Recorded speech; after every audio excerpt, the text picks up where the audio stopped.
S വിജയകുമാറുണ്ട്. Vijayakumar, ഈ drone പരിശോധനയാണ് ഇന്നത്തെ ദിവസത്തെ ഏറ്റവും നിർണായകമായ രക്ഷാദൗത്യത്തിന്റെ ഘട്ടം. അത് വൈകും എന്ന് പറയുന്ന സ്ഥിതിക്ക് ഇപ്പോൾ ഈ കാലാവസ്ഥ പ്രതികൂലമായിരിക്കെ നിലവിലെ രക്ഷാദൗത്യം എന്താകും? വേണു, ഏതാണ്ട് 9:40 ഈ ട്രെയിൻ കാർവാർ സ്റ്റേഷനിലെത്തുക. അതായത് ആ ഡ്രോണിലേക്ക് ഉപയോഗിക്കേണ്ട ബാറ്ററിയുമായി ആ ട്രെയിൻ 9:40 എത്തേണ്ടിയിരുന്നത്.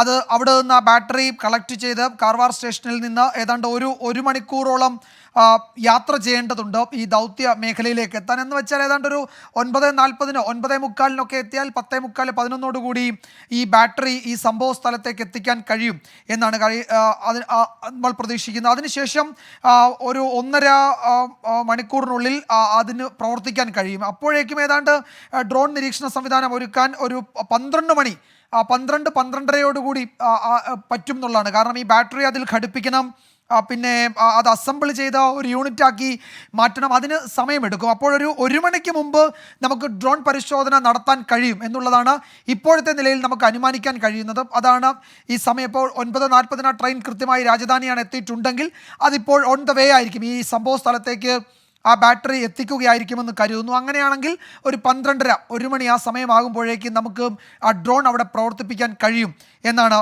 ഇപ്പോൾ കരുതുന്നത്.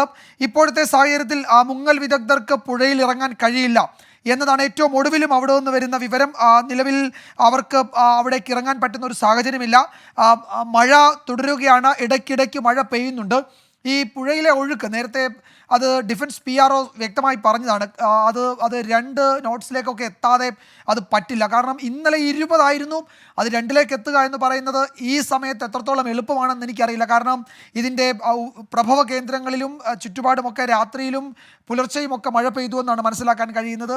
അതുപോലെ തന്നെ രാവിലെ ഇടവിട്ട് വലിയ മഴ എന്ന് വെച്ചാൽ പേമാരി കണക്കെ പെയ്യുകയാണ്. അപ്പോൾ ആ വെള്ളമൊക്കെ ഈ പുഴയിലേക്കാണ് എത്തുന്നത്. അപ്പോൾ അത് പെട്ടെന്ന് കുറയാൻ സാധ്യതയില്ല. ഒരു പ്ലാൻ ബി ഈ പുഴയിലെ ഒഴുക്ക് നിയന്ത്രിക്കാനുണ്ടാകണം. താൽക്കാലിക തടയണയൊക്കെ കെട്ടി ഈ പർട്ടിക്കുലർ ഭാഗത്തെ മാത്രം ഒഴുക്ക് നിയന്ത്രിക്കാൻ കഴിയുമോ എന്നതിൻ്റെ സാധ്യത പരിശോധിക്കുന്നുണ്ട്. അത് എത്രത്തോളം എളുപ്പമാണ്, എത്രത്തോളം വേഗത്തിൽ ചെയ്യാൻ കഴിയുമെന്നറിയില്ല. സമയം ടൈം കൺസ്യൂമിംഗ് ആണ് ആ പ്രോസസ്സൊക്കെ എന്ന് നമുക്ക് ഈ പറയാതെ തന്നെ അറിയാം. അപ്പോൾ വേറൊരു വിവരം കൂടി ഇപ്പോൾ വരുന്നത്, ഈ ഡ്രോണിൽ ഉപയോഗിക്കേണ്ട ബാറ്ററി എത്തിക്കേണ്ട രാജധാനി എക്സ്പ്രസ് വൈകി ഓടുന്നു, കാർവാറിൽ എത്തിയിട്ടില്ല. എന്ന് വെച്ചാൽ കാർവാറിൽ എത്തിയിട്ടില്ല എന്ന വിവരം നമ്മൾക്ക് 10:11 അറിയുന്നത്. കാർവാറിൽ അത് എത്തിയിട്ടില്ല. അപ്പോൾ 9:40 കാർവാറിൽ എത്തേണ്ട കൊങ്കൺ കാർവാറിൽ എത്തേണ്ട ആ ട്രെയിന് ഇപ്പോൾ 10:11 സമയം ആയപ്പോഴും എത്തിയിരുന്നില്ല. ഇപ്പോൾ 10:20 കഴിഞ്ഞിട്ടുണ്ട്. അപ്പോൾ ബാറ്ററി എത്തി എന്ന വിവരം ഇപ്പോൾ വരുന്നുണ്ട്. അപ്പോൾ ആ ബാറ്ററി അവിടെ കാർവാറിൽ എത്തി എന്നാണ് ഇപ്പോൾ ഏറ്റവും ഒടുവിൽ വരുന്നത്. പക്ഷേ ആ ട്രെയിൻ വൈകിയാണ് എത്തിയത്. 10:11 വരെ ആ ട്രെയിൻ അവിടെ എത്തിയിരുന്നില്ല. അതിനുശേഷം ആ ട്രെയിൻ അവിടെ എത്തിയെന്ന് വേണം കരുതാൻ. ബാറ്ററി ഇപ്പോൾ ഷിരൂരിലേക്ക് കൊണ്ടുവരികയാണ്.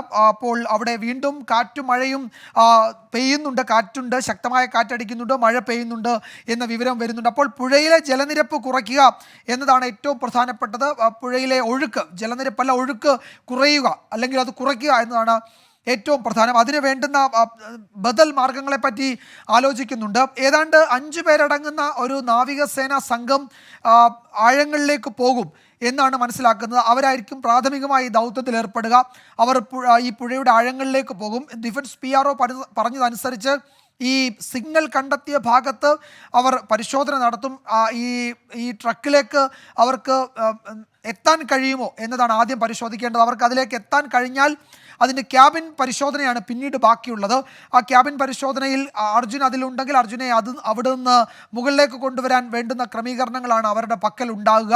അപ്പോൾ അതൊക്കെ സജ്ജമാക്കിയാണ് ഈ 5 അംഗ സംഘം താഴേക്ക് പോകുന്നത്.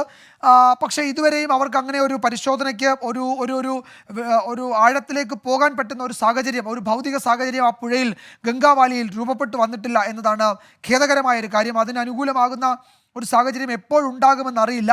ഈ ഒഴുക്ക് ശക്തമായി തന്നെ തുടരുകയാണ്. മനുഷ്യസാധ്യമായി ചെയ്യാൻ പറ്റുന്നതൊക്കെ ചെയ്യും എന്നാണ് ഈ സേനാ വിഭാഗങ്ങളുമായി അടുപ്പം അവരുടെ പ്രവർത്തനങ്ങളെപ്പറ്റി അറിയാവുന്ന ആളുകൾ പറയുന്നത്.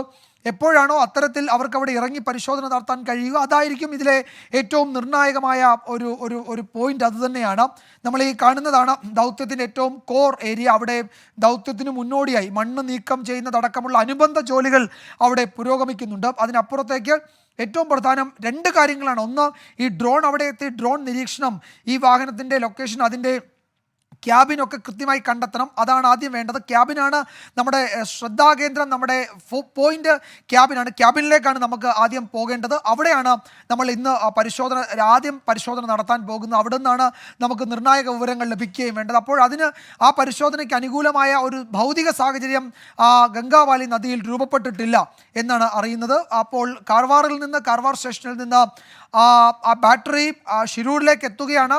ഷിരൂരിൽ അതെത്തി അത് ബാറ്ററി ഘടിപ്പിച്ച് ഒരു 12:30യോടുകൂടി ആ ഡ്രോൺ നിരീക്ഷണം തുടങ്ങാൻ കഴിയും എന്നതാണ് പൊതുവെ പ്രതീക്ഷിക്കുന്നത്. ആ നിലയ്ക്കാണ് കാര്യങ്ങൾ ക്രമീകരിക്കുന്നത്. വേണു.